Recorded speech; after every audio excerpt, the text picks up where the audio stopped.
Come out and face me, Risley!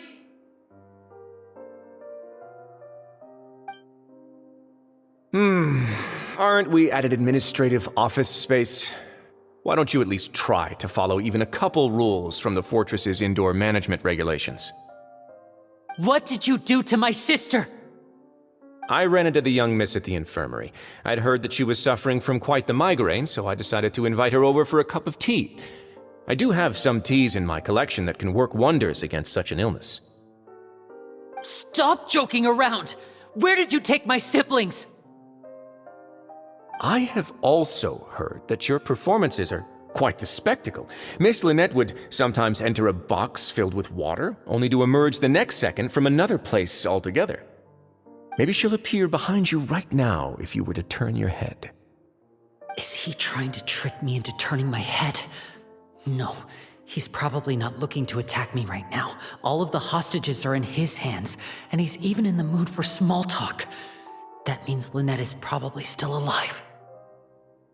You knew we were investigating the infirmary from the start, so you deliberately aroused the Traveler's suspicions and baited us into continuing our investigation, just so that you'd be able to kidnap Lynette. As for Fremine, no, you probably didn't even interfere with Child's escape. You let him go, so you could purge the Fatui members that we had planted into your ranks. There was no need to do so. The Fortress of Meripede is a pretty pleasant place. Most people enjoy their lives here. The only ones who act differently are those with personal agendas. It was quite easy to identify your colleagues. You removed our original members and spread the news of Child's escape so Father would assign our team to come down and investigate. Fremine has also fallen into your hands, right? If you're oh so omnipotent and so in control, why would you need hostages? One correction. Lynette is in my hands right now, but Fremine is not. He's not? What do you really want? Lenny! Oh, wonderful. Everyone is here, so I'll only need to say this once. Thank you so much for cooperating with me. Eager and to the point, I see. Alas, only Miss Lynette is currently having a cup of the fortress's finest tea. Although, as per your original plan, Mr. Fremine should also have returned to the fortress by now. But he has neither shown up within my gates, nor has he been taken into any kind of custody. So where do you think he may be right now? Wait, you can't mean... You locked him outside in the sea? I closed the fortress's gate to the outside world. That's all. Fremine's a star diver, so he should be fine, right? No, we're still here, so he'd definitely try to find a way to come back for us. So we can't assume he might have made a break for the surface. But why would I do this, you may be asking? To have an audience with you, of course. My intel tells me that Mr. Linney is a great magician, so it's only natural for me to want to have some cards of my own when it comes to negotiating. Besides, I do recall you mentioning to Miss Lynette that you've always wanted to have a face-to-face meeting with the Lord of the Fortress of Meripede, regardless of whether it was in a personal or a professional capacity. Well, you got your wish. So, you've been keeping tabs on us before we even set foot in the fortress. Some of my folks just happened to hear a thing or two, that's all. In any case, I will be straight with you. I was willing to play dumb and turn a blind eye, so we had a pleasant few days playing games together here. But once you started focusing on the Forbidden Zone, all of that changed. Mr. Linney, the cards are stacked against you right now. Miss Lynette is in my hands, and Mr. Fremine is still slowly being pickled out there in the brine. You know just as well as I that he cannot last out there forever. You need do but one thing to guarantee their safety. I would like you to contact your superior, and ideally invite her over for a cup of tea with me. You want to see Father? But why should she bother giving you an audience? Well, if she cares for the well-being of her dearest children, she should have plenty of motivation to join me for a parents' evening. I've heard that the bonds between the members of the House of the Hearth are like the bonds of family. I don't see why she would refuse. Why did you think Father sent us to handle the Fortress of Meripede? This place is basically a no man's land. It wouldn't be fitting for anyone as important as a Harbinger like Father to come here in person. Oh, I see. So it's because she doesn't care for my place here. That's such a shame. After all, I've amassed quite the tea collection. I was looking forward to sharing it with her. Both Monsieur Neuvillette and Lady Farina have already received many samples as gifts. Was this the extent of your master plan to get to Father? No matter how much pressure you may put on me, I won't allow you to use us to blackmail her. You people really are difficult to get along with. All I'm asking for is a face-to-face conversation. Does she truly have no interest in the fortress's secret? Mr. Linney, you have one last chance to invite your father here. If you refuse... Linny! Instead of asking why I'm doing this, why don't you try to see things from my perspective for a second? From the very beginning, the Fatui has been actively infiltrating my fortress.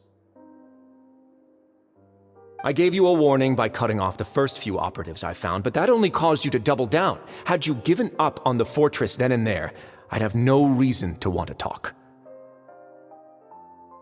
Mr. Fremenet left the fortress on his own, and Miss Lynette tried to pry out my secrets right in front of me. No matter how you look at it, the responsibility for this falls on you. I shouldn't ask Father to do anything because of us. 6, 5... Wait, 2, 1. Time's up. It really is a shame, Mr. Linney. Risley! Negotiations have broken down. Please leave, ladies and gentlemen. It's time for my afternoon tea. Yeah, listen to the Traveler! If you can't talk to Linny, can you at least talk to us? You do realize that I'm only letting you go because of Neuvillette, yes? You're here helping him out, and I've already done my best to stay out of your way. But that doesn't mean you can just do whatever you want. The fortress may be small and remote, but it still has its own set of laws. Then how about this? Those who are capable deserve respect. You've spent quite some time investigating my home turf by now, so why don't you tell me a thing or two about what you found, I'll ask you 3 questions. Answer all of them correctly, and I'll agree to your request. Question 1. Regarding the hidden rules of the production zone, what is the truth behind the one about not being allowed to work for 3 days in a row?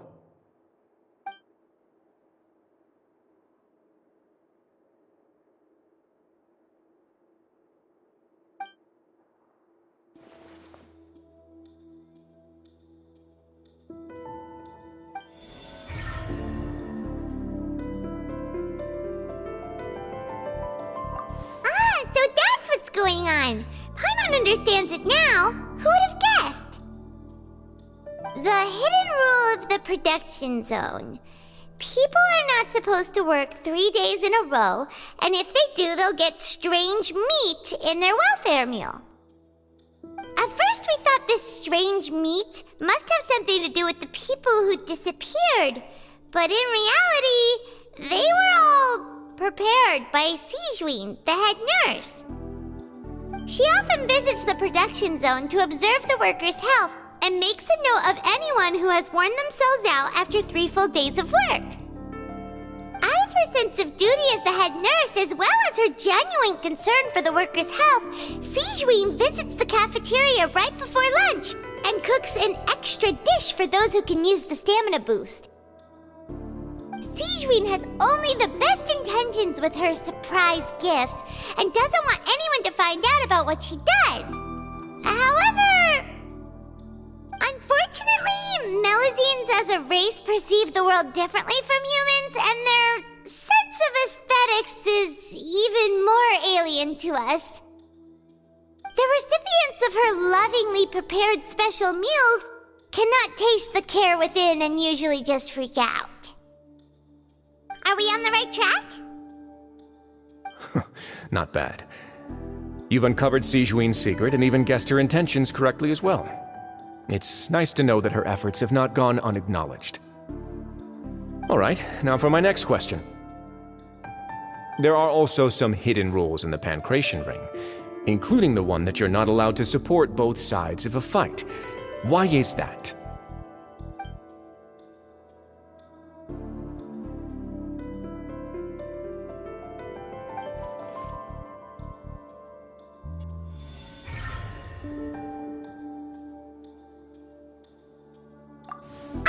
Paimon gets this rule too now, so there really was nothing to be afraid of. That hidden rule of the Pancration Ring is about how, people are not supposed to bet on both boxers at the same time. And if they do, they'll receive a package containing a strange, blood-colored liquid. People get scared when they see it because they've subconsciously begun to associate it with the missing boxer. But really, it's just a bottle of the latest yet-to-be-named and packaged new Fanta trial product. A blood-red drink.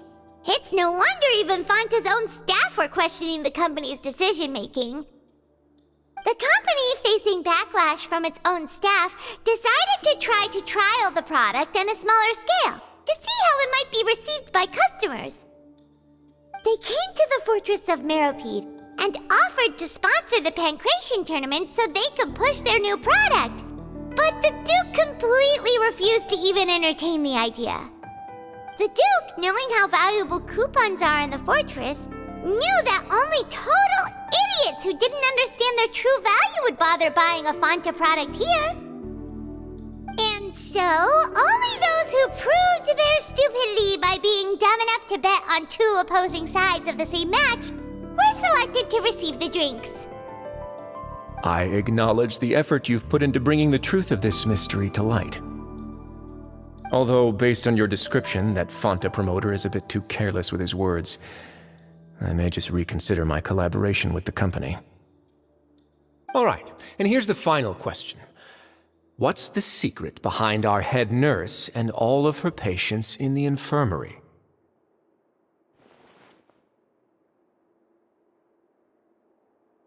Stop your cruel and pointless games, Risley! You know that we haven't finished our investigation, so there's no way we can answer the last question. The thought of sparing Lynette and Fremine never even crossed your mind. You'll pay for this! Ah! Lenny, are you alright? Oh, close one. I owe you, Sigewin. That was a fantastic shot. It was nothing, Your Grace. Sigewin? Though this gun may look like a toy, it's actually fully functional, as I just demonstrated. Sigewin... You... Not at all. I am merely a resident of the fortress, and thus protecting it is my duty. When Monsieur Nervillette asked me to come here, he told me that my job would be to take care of the well-being of everyone here. I am merely discharging my duties. But if you mean what you just said, then isn't Linny someone you should be looking after as well? Isn't he a resident here just like the rest of us? But I really am just doing what Monsieur Nervillette told me to do. Everything I did, I've done to protect them. Had I not, they would be in far more dire straits right now. His Grace knows it too, right? Your Grace? Mind proving my innocence to them? My dear Sigewin, whatever shall I do with you? Would it have killed you to just wait another minute or two? Well, it's nearly time after all. The way you do things can be truly frustrating sometimes, Your Grace. I figured I should try to talk some sense into you. What are you talking about? What time? Take me if you want. But let them go. How touching. Can you just give me one more minute? Don't be like that, Your Grace. All right, everyone, calm down. 2 more visitors will be arriving any time now. I'll go get a cup of tea. Miss Sijuin, I leave Miss Lynette in your care. You... What are you doing? I believe I hear footsteps.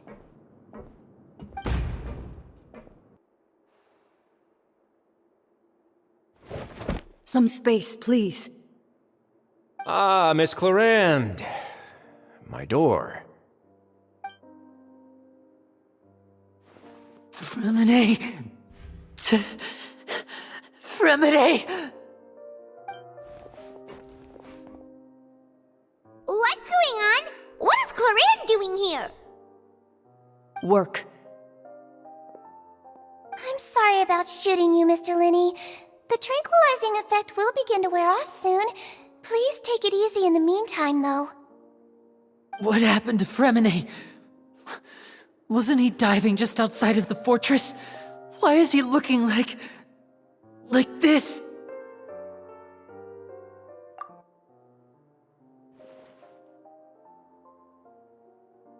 A flushed face, an accelerated pulse. He must have consumed primordial seawater. What did you say? Please, make some space. I'll need to give Mr. Fremine a more thorough checkup. Your Grace, I'll leave the rest to you. I'll talk to Clarande while you get Fremine to where he needs to be. Everything else can wait.